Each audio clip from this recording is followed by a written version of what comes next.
Assalamualaikum warahmatullahi wabarakatuh. Selamat sore untuk pengantar administrasi publik, kita bertemu kembali, yang mana pada kesempatan ini saya akan menyampaikan materi tentang good governance, ya, etika administrasi publik dan administrasi publik dengan ilmu lainnya. Nanti saya akan kirimkan 3 materi dan 3 video. Setelah itu saya akan melanjutkan dengan UTS, ya. UTS silahkan kerjakan membuat makalah. Saya kasih waktu selama 1 minggu untuk teman-teman mengerjakannya. Baik, Bapak Ibu, kita akan berbicara tentang good governance, ya, di mana good governance itu, ya, berbicara tentang kepemerintahan yang baik, yang meliputi sebuah tindakan ataupun fakta, ya, ataupun pola dari kegiatan penyelenggaraan pemerintahan. Jadi bagaimana cara menjalankan sebuah pemerintahan yang baik, di mana serangkaian kegiatan yang berinteraksi sosial politik antara pemerintah dengan masyarakat dalam berbagai bidang yang berkaitan dengan kepentingan masyarakat.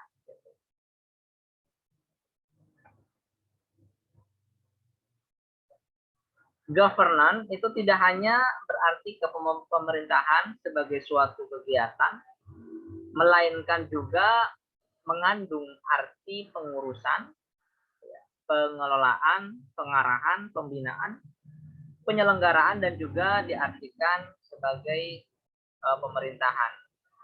Oleh karenanya itu timbul istilah public governance, private governance, corporate governance, banking governance, dan good governance ataupun pemerintahan yang baik. Pola pemerintahan itu dikembangkan yang meliputi kompleksitas, dinamika, dan keanekaragaman. Yang mana kompleksitas itu terdiri dari sebuah kondisi yang kompleks, ya, dan diselesaikan oleh pemerintah dengan sebuah koordinasi dan komposisi. Sedangkan dinamika dikembangkan melalui peraturan ataupun pengendalian dan kolaborasi berbagai pihak yang berkepentingan. Sedangkan keanekaragaman itu merupakan kepentingan yang beragam diatasi dengan pola penyelenggaraan pemerintahan yang menekankan pada peraturan dan kejujuran ataupun keterpaduan.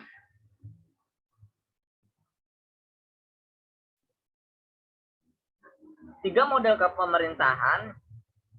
Yang pertama, model kepemerintahan ekonomi.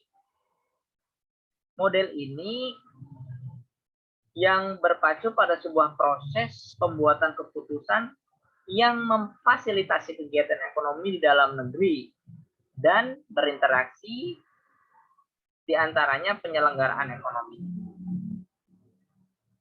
Sedangkan model pemerintahan politik yang mencakup proses pembuatan berbagai keputusan untuk perumusan kebijakan. Sedangkan model pemerintahan administratif di mana sebuah sistem yang mengimplementasikan sebuah kebijakan. Nah, ini ada swasta, pemerintah, masyarakat, dan pemerintahan. Di mana ketiga aspek ini saling berhubungan, saling membutuhkan, dan harus saling bekerja sama. Di mana pemerintah yang membuat sebuah peraturan yang harus dipatuhi oleh masyarakat ataupun perusahaan swasta.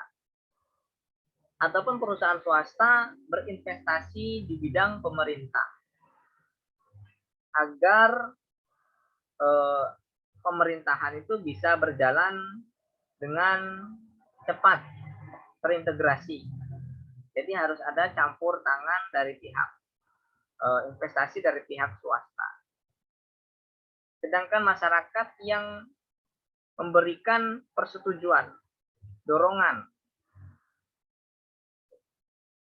ataupun masyarakat yang menilai dari implementasi sebuah kebijakan yang dibuat oleh pemerintah.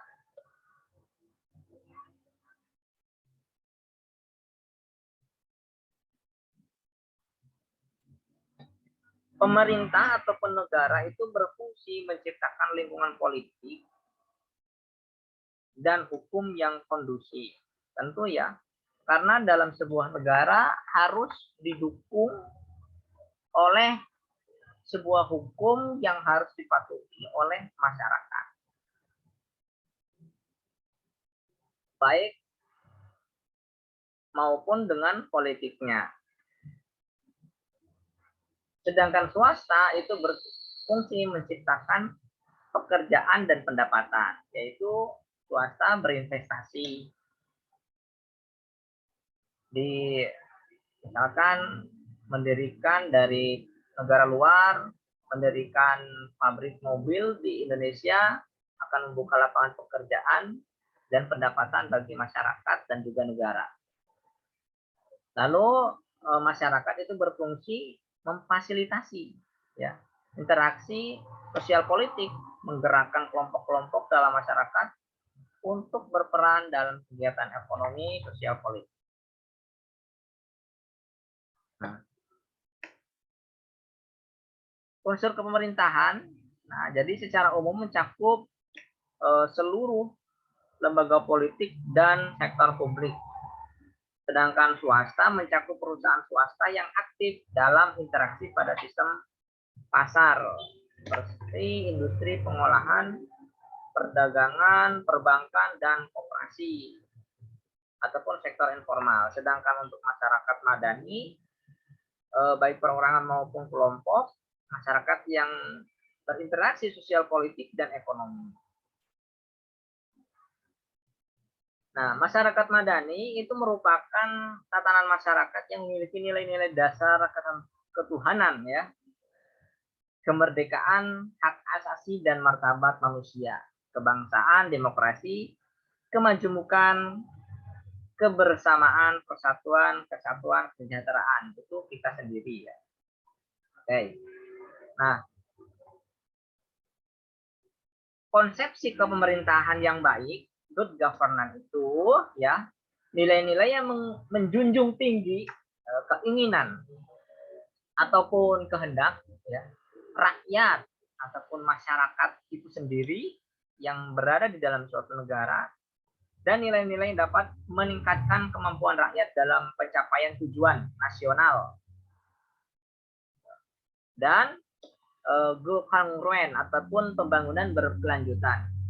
Nah, hal itu didukung dengan aspek-aspek fungsional dari pemerintahan yang efektif dan efisien. Nah, lalu apa saja good governance itu? Pertama, pemerintahan yang baik, pengelolaan yang amanah, tata pemerintahan yang baik, pengelolaan yang baik, pemerintahan yang akuntabel. Artinya dapat dipertanggungjawabkan ya. Jadi semua yang sudah dilakukan pemerintah itu bisa dipertanggungjawabkan kepada lapisan masyarakat.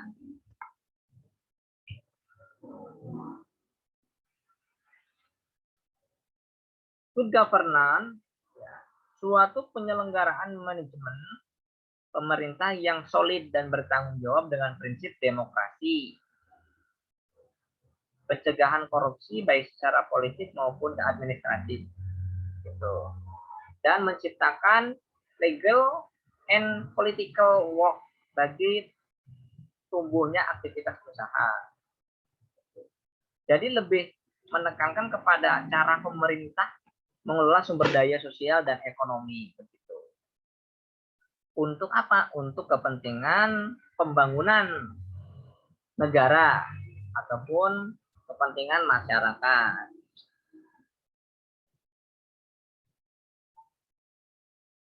Good governance sebagai hubungan yang sinergis dan konstruktif di antara negara, sektor swasta, dan masyarakat. Itu. Nah, ada beberapa karakteristik ya good governance. Yang pertama itu interaksi. Nah, melibatkan yang pertama itu pemerintah, sektor swasta, dan masyarakat madani untuk pengolahan sumber daya ekonomi yang disinggung di atas tadi. Komunikasi, strategi sistem jejaring dalam proses pengelolaan dan kontribusi terhadap kualitas hasil, dan proses penguatan sendiri sistem pengelolaan madani. Dinamis, keseimbangan berbagai unsur, kekuatan kompleks yang menghasilkan persatuan, harmoni, dan kerjasama untuk pertumbuhan dan pembangunan berkelanjutan. Saling ketergantungan yang dinamis antar pemerintah, kekuatan pasar, dan masyarakat madani. Sedangkan unsur utamanya akuntabilitas, ya, dapat akuntabel artinya bisa dipertanggungjawabkan, bisa memberikan laporan keuangan ataupun laporan kinerja pemerintah kepada masyarakat. Terbuka, ya artinya transparansi, keterbukaan, juga aturan hukum, potensi manajemen, dan hak-hak asasi manusia. Nah, sedangkan 4 unsur utama suatu administrasi, yang pertama akuntabilitas, transparansi, keterbukaan, aturan hukum, ini bisa dibaca ya teman-teman. Akuntabilitas, adanya kewajiban bagi aparatur pemerintah untuk bertindak selaku penanggung jawab. Yang sudah saya katakan tadi berarti artinya bahwa pemerintah harus terbuka atas perilaku yang dilakukan ataupun keputusan yang sudah dibuat oleh pemerintah kepada masyarakat. Nah, transparansi, keterbukaan pemerintah kepada masyarakat maupun pusat maupun daerah. Masyarakat itu bisa mengetahui apa yang dilakukan oleh pemerintah. Keterbukaan masyarakat itu adanya kesempatan bagi rakyat untuk mengajukan tanggapan, kritik. Di Indonesia sudah seperti ini kan. Adanya aturan hukum juga. Nah, partisipasi, aturan hukum, dan seterusnya. Orientasi, konsensus, keadilan, efektivitas, dan akuntabilitas.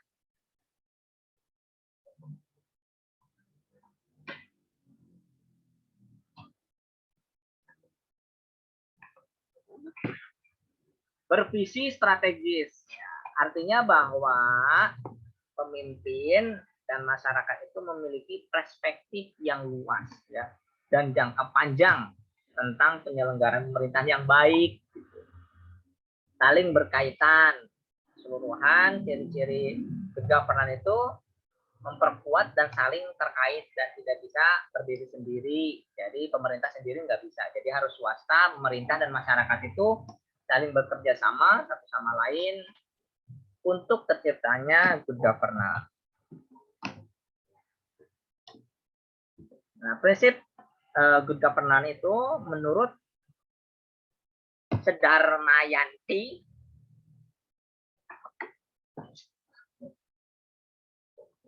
demokrasi dan pemberdayaan, pelayanan, transparansi dan akuntabilitas, partisipasi, kemitraan, desentralisasi, konsistensi, kebijakan dan kepastian hukum. Ya. Sedangkan untuk Bintoro, Pojok Raimi, akuntabilitas, transparansi, keterbukaan, kepastian hukum.